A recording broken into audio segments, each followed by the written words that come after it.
Two exchanges on opposite sides of the planet, run by governments that can barely stand to be in the same room, made the exact same move on the exact same morning. The CME in Chicago raised margin requirements on precious metals. Hours later, the Shanghai Gold Exchange did exactly the same thing. The United States and China agree on almost nothing right now. Tariffs, Taiwan, technology, trade. But on one quiet Monday, they moved in lockstep to crush the price of silver. That is not a coincidence. That is a signal. And what it signals is that both superpowers are terrified of the same thing, a delivery crisis that could expose the entire paper metals market as a fiction.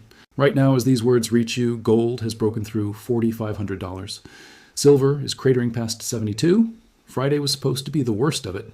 The single most violent day for silver in 45 years, a 38% collapse that vaporized portfolios in hours. Everyone assumed that was the capitulation. Everyone assumed the selling was done. It was not done. It is accelerating. What is unfolding is not a correction driven by supply and demand. It is a coordinated demolition of long positions, engineered through a mechanism most retail traders have never heard of, and executed with a precision that leaves fingerprints everywhere, if you know where to look. The mechanism is called a margin hike, and the CME has deployed it 8 times in 8 weeks. In 2 decades of exchange data, nothing like this has ever happened. The result is a cascade of forced liquidation that feeds on itself. Each wave of selling triggering the next margin call, each margin call triggering the next wave of selling. Traders are not choosing to exit, they are being expelled. And while their accounts are drained, a 39% gap has opened between what paper says silver is worth and what physical buyers are actually paying. One of those prices is real, the other is manufactured. And understanding which is which could be the difference between financial survival and ruin. To see how this trap was built, we need to go back to December, because that is when the first bolt was turned. Futures markets work on leverage. When you trade silver futures, you do not pay for the full contract. You put down a deposit, typically around 10% of the total value. Control $100,000 worth of metal for $10,000 in cash. That deposit is your margin. It is the exchange's insurance policy, and it is also a lever. When the exchange raises margin requirements, every open position suddenly needs more collateral. Not next quarter. Not when the wire clears. Right now. Traders who do not have the cash on hand are liquidated automatically, sold out at whatever price the market offers at that exact moment. In normal times, a single margin hike is manageable. Traders keep a buffer, they plan for it. But the CME did not deliver a single hike. It delivered 8 back-to-back over 8 consecutive weeks spanning December and January. The cadence was relentless. A hike landed on Christmas Day, another over the New Year's weekend. Each time the market exhaled, another requirement tightened the noose. For context, the CME raised margins twice across all of 2024, 3 times in 2023, twice in 2022. 7 hikes in 3 full years was the established rhythm. 8 hikes in 8 weeks had no precedent in 2 decades of records. Then came January 13th, and the architecture shifted from aggressive to structural. The CME switched to percentage-based margin calculations. Under the old system, your margin was a fixed dollar figure. Under the new system, your margin scales with the price. Silver rises, your required deposit rises automatically, even if you do nothing, even if you are asleep. It is a self-tightening trap. The higher the price climbs, the more cash it demands from you, making it progressively harder to hold a long position through any rally. And they did not pause after Friday's massacre. Monday morning brought another hike, then another later in the week, the 8th in the sequence. Each hike triggers forced selling. Forced selling hammers the price lower. Lower prices trigger margin calls on traders who survived the original hike but cannot survive the new price level. More liquidation, more downward pressure, more calls. A death spiral, and one that appears to be functioning exactly as designed. If you are starting to see the architecture here, if the pattern is becoming clear, do me a favor and hit that like button and subscribe, because we are about to go deeper into the data, and what comes next is where this story turns from troubling to genuinely alarming. The margin hikes alone would have been enough to destabilize the market, but they were not operating alone. Because on the same morning the CME raised requirements again, 14 time zones away, the Shanghai Gold Exchange raised its margins from 20% to 26%. 2 exchanges, 2 governments locked in a trade war. Identical action, identical timing. And that synchronization reveals a shared fear, one rooted in numbers that are becoming impossible to hide. Here is the number that keeps exchange officials awake at night. 356 to 1. That is the ratio of paper silver to physical silver on the COMEX. For every single ounce of real metal sitting in the vault, 356 ounces have been promised on paper. The system functions, barely, as long as most traders settle their contracts in cash. Nobody demands the actual metal. Everyone agrees the paper is as good as the real thing. But that agreement is fracturing. In the third week of January, 33 million ounces of physical silver were removed from COMEX vaults. Not traded electronically, physically removed, loaded onto trucks, driven out, placed in private storage, gone. That was 26% of everything the exchange held extracted in a single week. And it was not an isolated event. 4 years ago, the COMEX warehouse held 430 million ounces. Today, it holds 113 million. Nearly 3/4 of the silver has vanished, and the rate of departure is accelerating. 7 million ounces left in the first week of January, then 33 million in the third week. This is not retail investors pulling a few coins out of ETFs. Moving 33 million ounces requires logistics, armored transport, security protocols, industrial-grade warehousing. This is institutional money, manufacturers securing supply chains, sovereign wealth funds converting paper claims into hard assets, the kind of actors who do not move on emotion. They move on information, and they are draining the vault before March. March is when the math detonates. Contracts expiring in March represent 528 million ounces of promised silver delivery. The vault holds 113 million. 5 times more metal has been promised than physically exists in the entire COMEX warehouse system. First notice day is March 27th, the date when every holder of a March contract must declare whether they want cash or metal. If just 22% of those contract holders demand physical delivery, the vault is not stressed. It is not tight, it is empty. And when the 23rd percent shows up, there's nothing left to deliver. This is the scenario both exchanges are racing to prevent, and the margin hikes are the primary weapon. But here is where the manipulation thesis gets its smoking gun. Pull up 2 prices right now. COMEX silver, the paper price, the number scrolling across financial terminals, $72, falling. Now look up the Shanghai silver price, the physical price, where actual metal changes hands between actual buyers. $100, same commodity, same day, same planet. A $28 gap. Physical silver in Shanghai is trading at a 39% premium to paper silver in New York. If the paper price reflected genuine market conditions, that gap could not exist. Sophisticated manufacturers in China, companies that consume silver in production every single day, would not voluntarily pay 39% more than the listed global price, unless they understood that the global price is not real. The gap is not narrowing. On Friday, it was $25. By Monday, it widened to $30.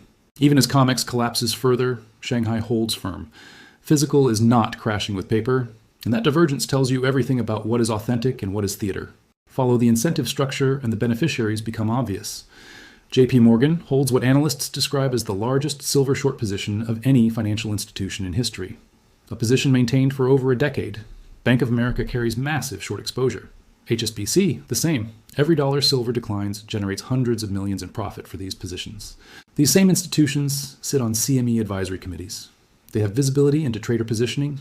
They understand where the leverage is concentrated, where the breaking points sit, and precisely how much pressure is needed to trigger the next cascade. On Friday, ordinary traders lost 38%. These banks made billions. As gold breaches 4,500 and silver craters through 72, they continue to profit. Short selling is legal. Committee participation is legal. But the alignment between who profits most from the crash and who holds the most influence over exchange policy is a pattern worth naming, even if the conclusion you draw from it is your own. The information environment surrounding the crash deserves equal scrutiny.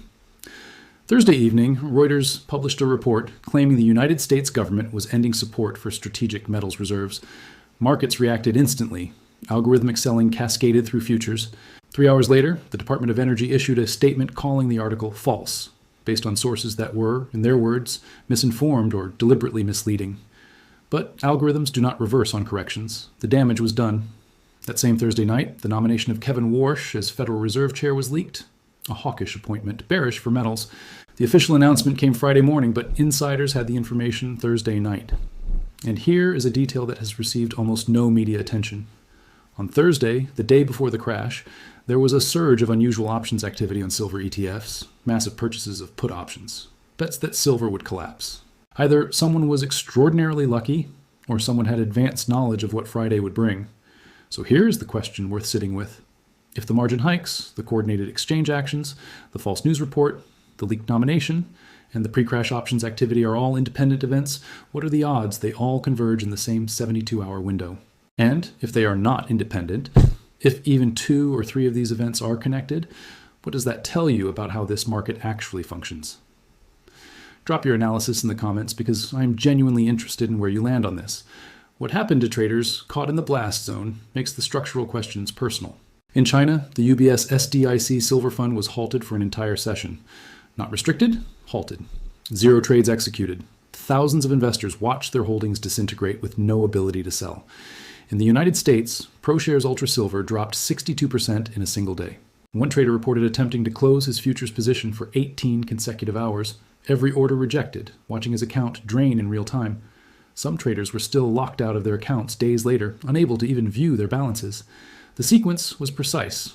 Crash the price, block the exits, raise margins again. If you were engineering a system to transfer wealth from retail long positions to institutional short positions, you would build it exactly like this. The wreckage is global and still expanding. In Rajkot, India's silver trading hub, 44 firms have declared bankruptcy in the past week alone, representing $425 million in losses.